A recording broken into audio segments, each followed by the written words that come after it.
I'm the Book Baron. Welcome in, everybody. Hopefully Kevin's crunching is not picking up on the mic. Actually, you can see his little tail right here. He's eating right over here. We are wrapping up September, and I gotta be honest, I thought September was gonna go so much better than it did. It was a rough reading month once again, and I'm just so tired of being in this reading slump. I don't know what happened, but there's a lot of just super mediocre reads. And I'm not reading at the volume or the pace that I normally do too, which is fine. I really don't care about the number of books I complete in a month, but it is indicative that I'm not as excited about reading at the moment, for sure. Once again, I will be doing this in two parts. Let's get things going So first up, I mentioned briefly at the end of last month's wrap up that I was reading the Irreparable, I think that's what it's called. The Irreparable, what was that? The Irreparable Duet. That's so hard to say. So I finished the second book at the very beginning of September. It's called Reparable Lives. I mentioned I thought this one was probably going to be a 5-star, so I wanted to just give you a little update on how that went. Why am I like this? Anyway, this is the second book in the Reparable, fuck it, you know what it's called. It is published wide, so just a heads up. It's dark romance, age gap. It's a lot of emotional healing. There's some cheating involved. Basic premise of this duet is that the hero is a PI and he goes undercover to bust this trafficking ring and rescue this gal. But in order to kind of complete his mission, in order to be able to keep his cover, he's asked to do something really, really awful, and it ends up impacting the heroine. And so then he feels really responsible. And so he really tries to stop the pain, help her heal, and it just causes a whole host of issues for him and for her. Thoughts on this one, just to kind of close this chapter. I did not end up rating it 5 stars. It ended up being a 4-star. I really liked that I felt like both of the characters were really trying to be mature, make the right decision. But they were just do you have friends like this that they're just they're messy still? They're making good decisions, the right decision, and yet it just makes a mess. And they do make some bad decisions still, which is very fun. The heroine's maturity shined through because of that, which is nice because I feel because she is upper teens in this, it does help to make them a more convincing pairing. And one thing that I super appreciated was that there was actually very little other woman drama, even though a lot of the setup, especially with the hero being married, you feel like it could lean that direction. I will say I did see the reveal that happened coming. Although, if you've read this duet, I want to talk about it really bad because there is a small detail in the first book that I am absolutely convinced means that this thing that happens, that's revealed in this book, goes deeper and further than the book even really got into. I'm convinced I'm correct, but who knows? Maybe San Marino's just messing with me. The thing that kind of dragged this down, just a skosh, a hair, from a 5 to a 4, is that the ending was slightly unsatisfactory. And I think it's because you don't get all the answers, because those happen in the third Morelli book. So it's fine because I'm reading all of this kind of in order, so I am getting that information very quickly after. But I think as a duet, it does leave a little bit to be desired. Is that the phrase I'm looking for? It is now. So anyways, yeah, rating 4 stars. Next up, I have Once Burned, and this is by San Mariano. Oh my god, I just got the title of this book. That's so twisted. Anyway, so this is the third book in the Morelli family series. It does have to be read in order. Again, warning, go read Accidental Witness if you want to read this series. This is a mafia dark romance, and it's got a damaged hero. This is about Adrian, and he's kind of the hitman, right-hand man for Matteo, the head of the Morelli family. He ends up working off a debt that he owes to Matteo. He wants to be normal. He wants to live a normal life. He also ends up taking one of the maids with him that he's always kind of had a thing for. And then it's them trying to kind of make it on the outside of this mafia group, but then there's things pulling them back in, sort of a mob war on the doorstep. They don't really have any skills to work in the outside world, so There's a lot of things moving against them. I thought this one was interesting because unlike the other two, which are pretty much exclusively, I think they're only told from the heroine's perspective. This is only told from the hero's perspective, I think. I'm trying to remember if there's any chapters with Elise. No, I think it was just his perspective. So it has a way different feel, especially because he's very like flat emotionally. Maybe this was good because Elise as a heroine is a little bit bland, a little bit sunshiny. Sometimes it kind of errs on the side of like almost making her feel immature or like childlike. The first part of the story is them almost kind of like secluded off away from everybody else in this apartment and their kind of like domestic life and them getting to know each other. Although I was excited for them to like have a person that's safe and normal after they've just like been dealing with this mob group, I struggled a little bit with the romance at times because I think it just leans so much on he's loved her forever. But I did really love the hero's perspective because he's so observant. So you're watching these interactions with the family. There's connections that when you get the other people's perspectives, you are just missing out. They have their own lens that they're looking at these dynamics through. He sits back a little bit more. There is flirting going on that he's clocking. He can tell that someone might know some information based on how they're behaving. And he has like little tactics to like get them to reveal themselves. So it's very, very fun. The ending, I feel like really made up for that slow start because a lot of like family drama and the mafia war stuff and the bonus chapter. Oh my God, do not skip the bonus chapters. Very important. But, you know, as a result, the ending really isn't about the couple. And also, I feel like, again, it's like the romance is kind of the weakest point of these books, but everything else is so fun. It kind of is fine. I think a rating of 4 stars seems appropriate for this one. So I moved on to Family Ties by Sam Mariano. This is book 4 now. And I can't say too much about this one because otherwise it just reveals too much. But this is about Francesca Matteo's sister, the one that runs the bakery, and her forbidden romance. So this is a way different feeling book because it jumps in size. The previous ones have been like 250 and under, and then this one's like over 600 pages. Why this one is so chunky is because the timelines for books 1 through 3 are told linearly or sequentially. And then this one is running in parallel. So it almost starts before book 1 and goes back through the timeline in a completely different perspective, entirely different scenes. So you're not getting like a ton of like rehashing of events, but you get background for a lot of stuff that you didn't even know you were missing, but it just beefs up the family drama and the juiciness. And I think part of that is just because like Francesca is so isolated from this family. Her family does not pay attention to her at all. And so she's just kind of off in her own world having these completely different experiences from them, and then also having to deal with the dynamic of this like really awful mafia family. And it also helps give you some answers to some things that kind of have been going unanswered in the previous books. So although normally I don't like when we retread the same timeline in books, I felt like this version of it was fine and I actually really liked it. Initially, I did not like the hero that much.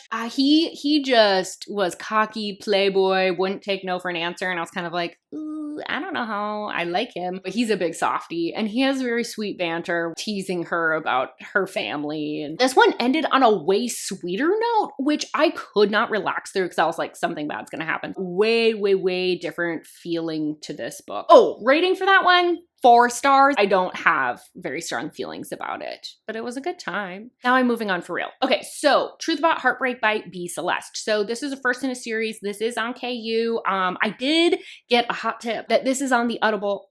Audible? That sounds like it has to do with cow udders. That's gross. The Audible Plus catalog. So you don't need a credit or anything. But anyway, so this is a new adult brother's best friend kind of romance. The heroine ends up being adopted after she was in foster care for a number of years. So I think she's like 13 when she is adopted by this very wealthy family. She ends up kind of developing a crush on her brother's best friend because he's kind of had a rough life as well. And he takes special interest in making sure that she adjusts well. But he's a little bit older. He's a little bit out of her league. But several years later, this tension becomes too much between the two of them and they end up having a one-night stand. The problem is he is in a relationship. So warning, there's cheating in this one. So thoughts on this?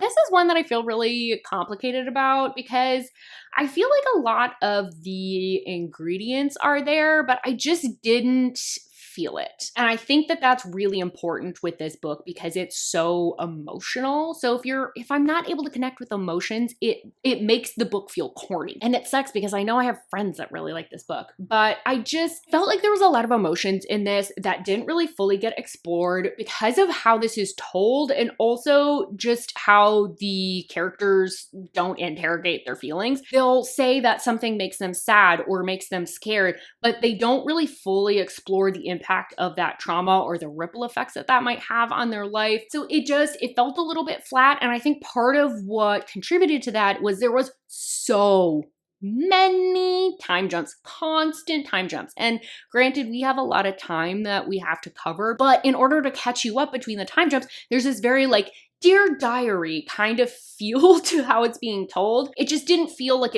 there was enough processing of the actual emotions. There was a lot of just stating that these emotions existed. And I think that kind of like trickled down into the romance, and that felt really flat. I just didn't really feel the tension that they were talking about. But I think my biggest issue, honestly, was the other woman drama in this book. This was really what knocked it down for me, because like the rest of it, I can kind of like not manufacture the feelings, but I can kind of like work around that generally in other books. I don't love it. It's not going to be a 5-star, but I can work around it. But this other woman drama was killing me, which I honestly think will be an issue for a lot of people because it's the majority of the book. It's the majority of the tension. A lot of this book was the hero talking about her like she was this crazy, annoying, clingy, she wants to have sex with me. What a slut. I'm like, this is your girlfriend. Your girlfriend wants you to act like a boyfriend. I don't think she's like asking for too much. Genuinely, this man despises her so hard, and I really felt bad for her because he wouldn't just like let her go and let her heal. And it's clear she's clinging to him out of trauma.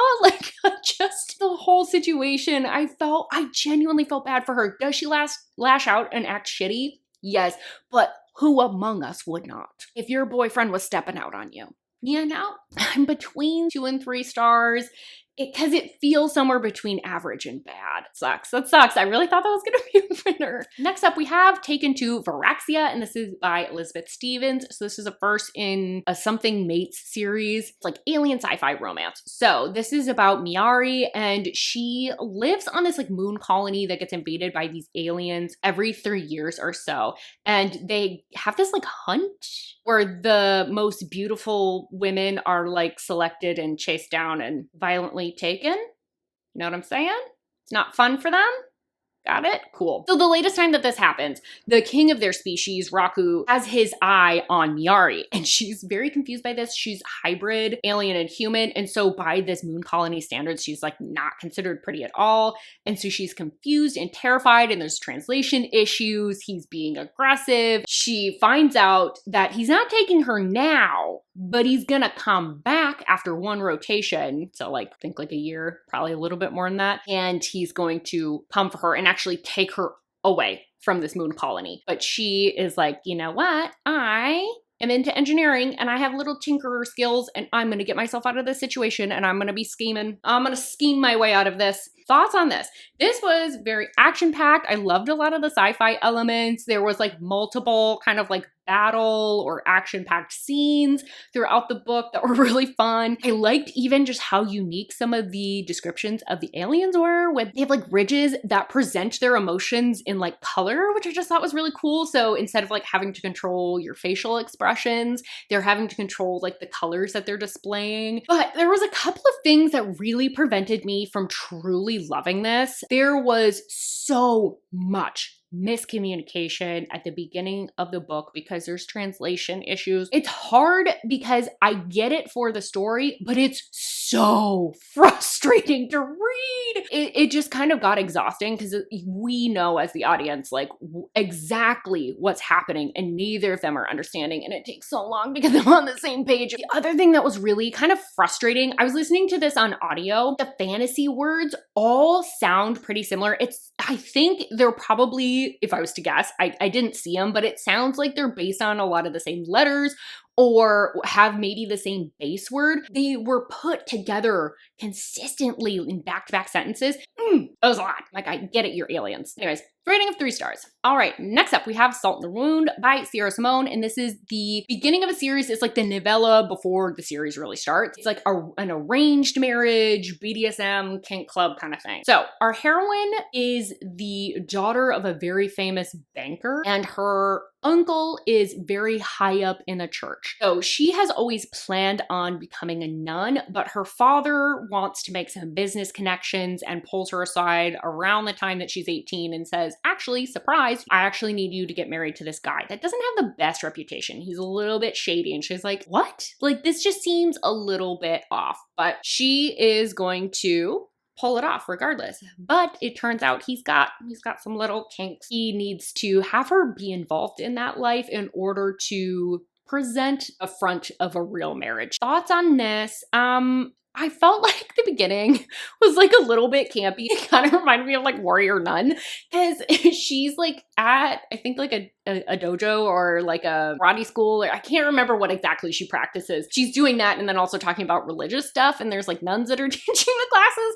And so it felt a little bit corny at the start. But once a plot got set up, I felt like I was a little bit more on board. I like arranged marriage, forced marriage, like that kind of stuff. I think the like BDSM and kink aspects were set up and explained well and weren't just like rushed into, because I think a lot of authors nowadays, now that this is like a popular trope, a popular setup, I feel like now authors are kind of like jumping into it a little bit too fast. She really took her time to ease, especially the heroine, into it, because she had never expressed any amount of interest in it. But she's able to make ties to her current life so that it makes sense why she would be into it. All of this, it just feels very uniquely Sierra Simone. We've got BDSM, we've got religion, we've got age gap, we've got politics. It reminded me of like a reimagining of the new Camelot series. But I will say it just wasn't quite engaging enough to convince me to read the next book. It was good, but I didn't feel like it was anything special enough to really want to commit to it. So rating of 3 stars. All right, next up I have 5 Brothers, and this is by Penelope Douglas. So this is interconnected with Trist 6 Venom. What are the words coming out of my mouth? Trist 6 Venom. And it's not even love triangle, love hexagon?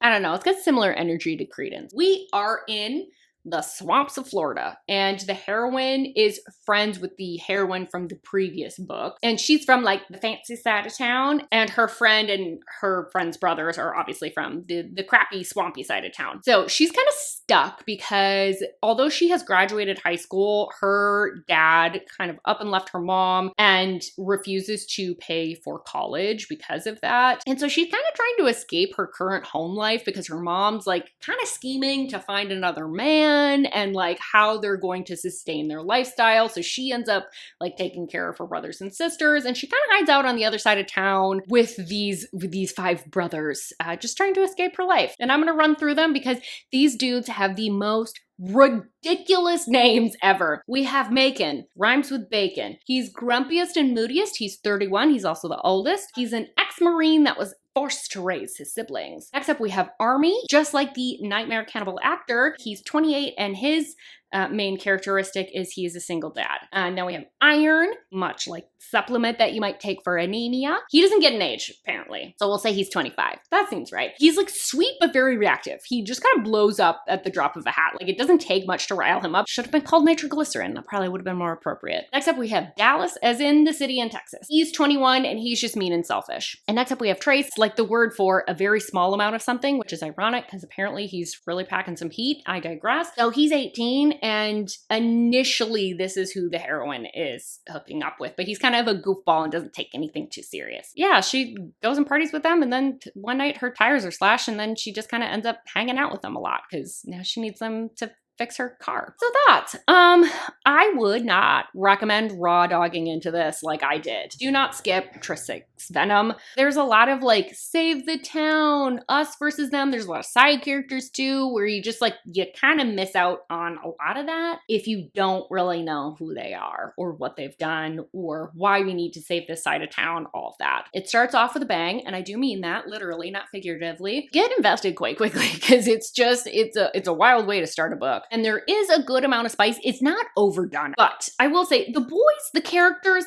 I just felt like they started off feeling really distinct, and then very quickly they all started to feel the same, especially the more they were with the heroine. They all started to feel that kind of like gruff alpha, don't touch my woman type of guy. Once she got with the end game guy, there was time taken to develop that relationship, because I was a little bit worried that we were just kind of fleetingly going to all these guys and then this was just going to be like the last person she hooked up with, and so then she ends up with them by default. But there was good relationship development around that. There was, as I said, some rah-rah save the town stuff that I did not care about. I don't care. It just didn't interest me, and that was actually a lot of how the book ended, was like on that type of stuff. But it does have some good setups for other books. I don't know, this one just didn't really elicit any strong feelings for me. It was like, it wasn't that good, it wasn't that bad, just nothing like super memorable. Gonna give it a rating of like 3.5 stars. Next up, we have a book that was in my reading vlog. So this is Unrequited by Saffron A. Kent. This is a standalone. It's a new adult student professor. Layla has been pretty infatuated with this guy that's in her life for almost as long as she can remember. Now, because of an incident, has realized she needs to be done with it. She needs to move on, she needs to grow up, and so she's going to therapy, she's going to college, she's trying to better herself. That is all until she ends up encountering someone and she just immediately is like,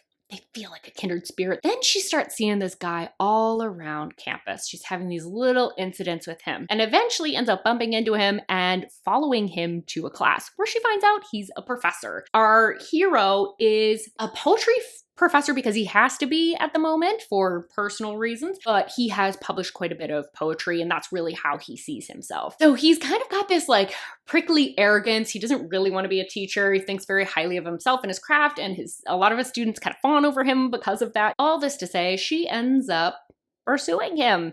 And it's kind of great because this is a great distraction from her previous obsession. So this is fine. And even better, he's not even obtainable because he's married. So this feels like a safe place to put her obsessions, right? Right? I'm gonna try and keep this brief because I talk more about it in the vlog. I really liked the sort of version of Unhinged that was done in this book because it's a very slow slide. Like you kind of have not socially normal things that she does, and then it kind of like slows down a little bit and then ramps back up, which I think kind of is like a really effective way for you to almost normalize a lot of her behavior or her thoughts. I did like that the way it was done was not in a way where she felt childlike. Like when you see sometimes like Harlequin's a great example. A lot of times when movies or books portray an unhinged woman, a lot of times she comes across like a child. That was not the case here. The professor was really interesting because I kind of think that he's got a little bit of mad genius himself that's going on, which I think is why these two like each other so much. The smut was really bizarre, especially considering how like pretty a lot of the writing is. The third act, or like the last chunk of the book, felt very like, whoa, there was like a lot of action going on because we had kind of been on campus and we were doing a lot of smash, and then it escalates into like way different other things. I mean, not that it's like out of left field for the book, but it just like the trajectory of the story really takes a turn. But overall, I'm giving this a rating of 4 stars. So at the moment, that's all I've read. We'll see how much else I'm able to get into. I'm a little bit nervous about how much I'm going to be able to read in the next couple weeks, but we shall see. All right, I'll see you in a second. And I'm back. So I end up having a much better second half of the month, thankfully, but let's jump back into the books that were in that vlog. I'm going to try and keep these a little bit shorter, so if you want to see the vlog, I'll link it in the cards if I haven't already. The second book that I read in that vlog was The Words, and this is by Ashley Jade. This has some interconnected books, but this romance is a standalone. This is about Lennon, who's kind of a heavier set gal. She's a little bit of a nerd, but she does really well in school, even though she gets picked on quite a bit. She's always had a crush on this guy named Phoenix. He's dark, he's moody, he's broody, he's from the wrong side of the tracks. And she ends up being assigned to tutor him because he's at risk of failing English. Through this, that they find that they have a lot of common, they like the same type of music, he's in a band, but unfortunately this friendship is not to last. They end up having a falling out because of something Phoenix has done in his quest for fame. But it's years later, he's in a really bad place because he just recently lost one of his bandmates. and he's just kind of gone off the rails, gone off the deep end. He's drinking too much, he's self-destructive, and they need to find him a sober coach because he ends up sleeping with them, corrupting them, getting them to party in some way. It never seems to work out, so they need someone that's going to take him to task. So they end up contacting Lennon, and Lennon needs money right now. Her father is sick, and they know she will not get together with Phoenix, so this is a perfect situation. And she ends up going on the road with him and being his sober companion. This started off so much like a fun YA novel setups with like the bad boy from the wrong side of the tracks, the like dweeby, oh, I'm not very pretty girls. I will say though that I was really surprised how much I really didn't like Phoenix in those early years. I kind of expected because he pulled something crappy, but there was a lot that I was like, oh, he's just not that great. And how much he really does come around throughout the book because he really has to completely reevaluate everything about his life and all of the choices he's made and how he's gone about making those choices, why he's made those decisions. This has got a lot of hate fucking. It's a very spicy, way spicier than I would have expected for enemies to lovers, and yet somehow the tension was still there because they still like vehemently do not like each other. But a lot of this was them kind of continuously encountering challenges and then having to figure out how to kind of come together and overcome those things. There's a couple things I didn't love. There is a love triangle in here. I really didn't like that. The guy was like one of those like nice guys. They end up both kind of doing crappy things to each other. I get it for the purposes of the plot, but I just didn't really like it. I always feel bad for whoever doesn't end up with somebody, regardless of how crappy they are. I also don't like spunky teenagers that get introduced in order to like bring the couple together. I find the spunky teenagers annoying. I hate having to pretend that I like them, so I'm not going to. So I think they make terrible decisions. I think they're annoying. I don't think their antics are cute, but I really liked the majority of this book, so I'm somewhere between a 4 and a 4.5 star. Next up, we have Comfort Food, and this is by Kitty Thomas.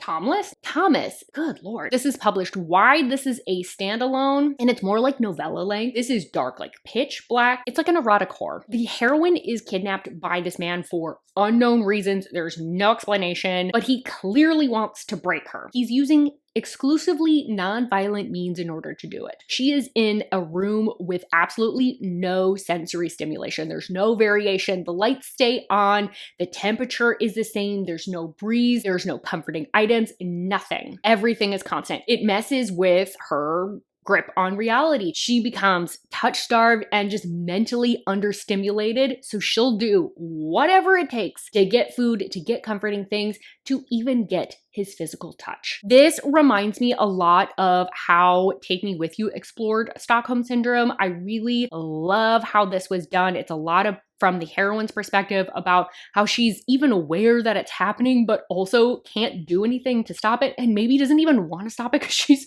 so miserable. It's fascinating watching her kind of get things that she wants and also how she has to rationalize it, and just the way this was written was really incredible. There was a lot of me highlighting things because of how she's kind of processing things going on around her, and it really is focused primarily on her. The second half's completely different. I can't say anything about that. It just goes in a way different direction, but I'm giving that one a rating of 5 stars. I think this might be one of my favorite things that I've read this entire month. Next up, I have Nocturnes and Nightmares, and this is by Carrie Lake. So this is the first in a duet. It's more of like a mystery thriller kind of feel. It does have like a dark romance. This is about Nola, and she is, well, in the blurb it says she's a single mother, but when we meet her, she's not a single mother. I was not prepared for that. But she is kind of struggling to keep things together after she abruptly loses her husband. In an attempt to kind of earn some extra cash, she rents out the rental unit that's in the back of her property. This is how she ends up coming in contact with a man named Rhett, who ends up offering her double the going rate. He's like a little bit too polished, a little bit too posh for this neighborhood. She doesn't really understand why he's willing to pay so much for this property. With that kind of cash, can she even really refuse? And he's charming, so what could go wrong? In the background, things are amok. Lights are going missing in the Chicago area. 2 have been found dead, and they've been tied tied to a notorious serial killer. This started out really strong because, like I said, it doesn't mention it in the blurb. We lose her husband during the process of the book, like right at the beginning. So I think immediately it kind of helps you to connect with her and just kind of the complex feelings she has around the circumstances of what happened, and also trying to like take care of her son. The hero's perspective was not my favorite, especially towards the beginning. It just felt like he was trying too hard to show like how bad and how depraved his taste goes. It was just like a little bit too much where I was like, you're trying too hard to prove a point. We also get the villain's perspective in this kind of sprinkled throughout, and that is dark. It almost kind of gives it like a serial minds. Nope. I love that show and I can't remember the name of it. Good Lord. It gives it like a Criminal Minds feel because you kind of see these moments where he's like interacting with the victims and get a little bit of insight into like how he's thinking about things. So it's very eerie, very creepy. The romance lacked a little bit because there isn't really one. Rhett shows interest in Nola, but it's primarily because he's trying to protect her and progress the case forward. So it's hard to call it a romance. I don't know. It's hard to explain. He does kind of show some interest, but it left a little bit to be desired. A huge warning for audiobook listeners. This is on Audible in the Audible Plus catalog. Don't consume it that way, please, for the love of God. The male narrator's voice for female characters, unacceptable. That's a war crime. I never want to hear that again. I was using a Q-tip at one point. I was like, what if I just push that in all the way? It sounds like he's doing an impression of a female character from like Cartoon Network or Adult Swim. Not really sexy and oh so irritating. That said, I'm still intrigued. I do want to carry on just because I want to find out what's going on with this serial killer guy, but I will be doing that with my eyeballs. Rating of 3.5. Then I had a surprise library loan come in. I read Allie Hazelwood's new book, Not in Love. So this is traditionally published. It's kind of a workplace romance. It's like friends with benefits. Interestingly, it's kind of got like a BDSM billionaire feel to it as well. So our heroine is Rue, and she's a very promising young scientist. She's in the field of food science. She doesn't have a ton of friends, and she certainly doesn't have any boyfriends. She tends to engage mostly in hookups. Her life's mostly about her work. In fact, she even works with her best friend. Her stability is now threatened because there is a hostile takeover of the company she works at. Eli is our hero, and he's part of that takeover. He has some very good reasons for wanting to take over the company, but that's not how they initially met. Initially, Eli met Rue through this hookup app, and they had plans to have a little encounter, but things end up kind of getting derailed. Once they meet up again, kind of set up a little bit of a no strings attached situation because, they're on opposite sides of this takeover of the company. Thoughts on this? This is so different than any other Allie Hazelwood book. The heroine is a lot less quirky. She's a lot more serious. She does have quirks to her, and she almost reads like maybe she has a bit of autism, although I don't know if that was ever explicitly stated. It's much spicier than her other stuff as well, and it has like a little bit of that BDSM element, like I said, but I think there's still good tension because emotionally neither of them are giving in. Rue especially always seems to have like one foot out the door. Oh, but I really love how much the hero is just absolutely gone for the heroine. Felt a little bit instant in the beginning, but the way he just consistently and constantly pursues and tries to be there was really just warmed my heart. Although it does kind of have that like BDSM billionaire feel to it that I was talking about, it does feel a lot more grounded than a lot of like indie books. It doesn't have as much of that like wish fulfillment feel. Random side note, it was very jarring to hear about St. Cloud University, which is a Minnesota university. That took me out so quick because I was like, no one knows that, well, if you're from the area, you know it exists, but like nobody's like St. Cloud State. So hearing that just, I think I replayed that about 4 times. I was like, maybe it's a different one. Maybe they're talking about a different St. Cloud State. That's for the Minnesota people. Anyway, I'm giving this a rating of 4 stars. All right, next up, I read Somebody's Wife, and this is by Bobby Renee. So I think this is a standalone. I think there might be an interconnected novella. It's so hard to tell on Goodreads. So this is another workplace romance. This is about Gemma, and when the book starts, she's just started university, and she is starting to fall for her roommate's older brother. They sort of have this like very whirlwind romance. They end up getting pregnant. Fast forward, they're still together. Things appear fine from the outside. They have their daughter. They're both very successful. He's a track couch.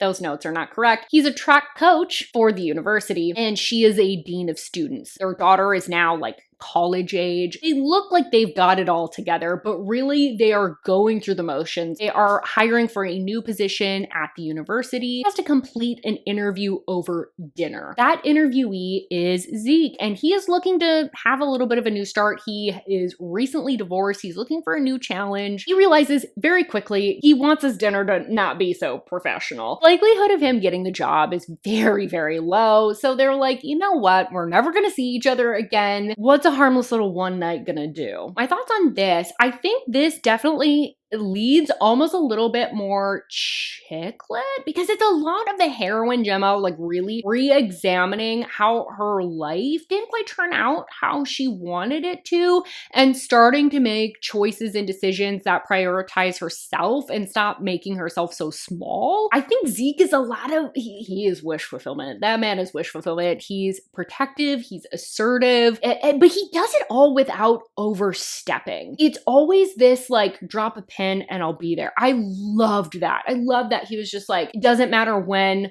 doesn't matter where you are, drop a pin, I will show up. Gave her room to grow and develop and also just to say what she needed or didn't need. She is dealing with a lot, so at certain points she was ghosting him quite a bit, which did get a little bit frustrating. There were some time jumps that kind of happened where they weren't really talking, and I did find those a little bit frustrating. I loved her friends. I wanted to be friends with her friends so bad. They sounded like they had the best girls' night, and I wanted to be part of it. They were also so supportive. I love the way they razz each other and make fun of each other. They had me laughing. A couple of things that I do want to flag because I think there's some parts that aren't going to work so much for some people. So this does lean a little bit more spice heavy. That's kind of their main connection and how she's kind of like rediscovering herself and her body. There's a lot of euphemisms that are used that I know are ones that people do not like. There's a lot of like her gem, her jewel, her deep waters. It's very euphemistic. The other thing, because there's a lot of reliance on the spice, some of the emotional connection I felt like kind of got like yada yada off page. You can feel it when they have conversations with each other. It's clear that they know each other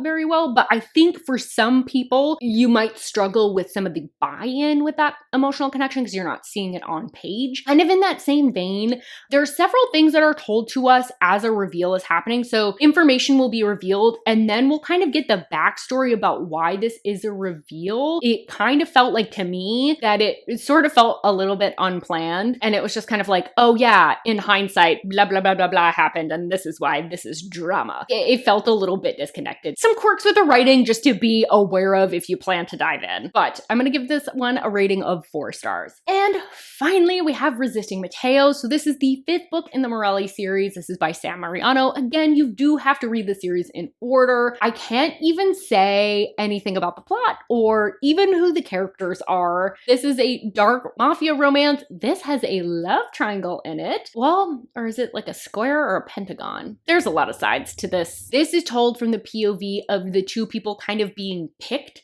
from, not the person picking. So this book was such a roller coaster. You kind of feel like you have a sense of who all the characters are. You've seen it from all the different angles. And yet in this one, I started off hating people and then I loved them by the end, and other people I loved at the beginning and hated by the end. It's a roller coaster. At the beginning, it felt like titillating and forbidden because you have this love triangle going on and you're just kind of like, oh my God, what's gonna happen? And then it takes a turn and you're like, well, that's not how I thought this was gonna go. It's even more titillating in some ways. And then It gets really heavy and emotional. I was so exhausted. One of these characters is getting jerked around a whole bunch, messed with. There's so much slime manipulation happening. I was so tired by the end. It was wild. Also, I felt really old reading this because they were making fun of someone that is 34. They were like, oh, they're so old. Well, spank me and call me Betty White. Dang it, we were so close to having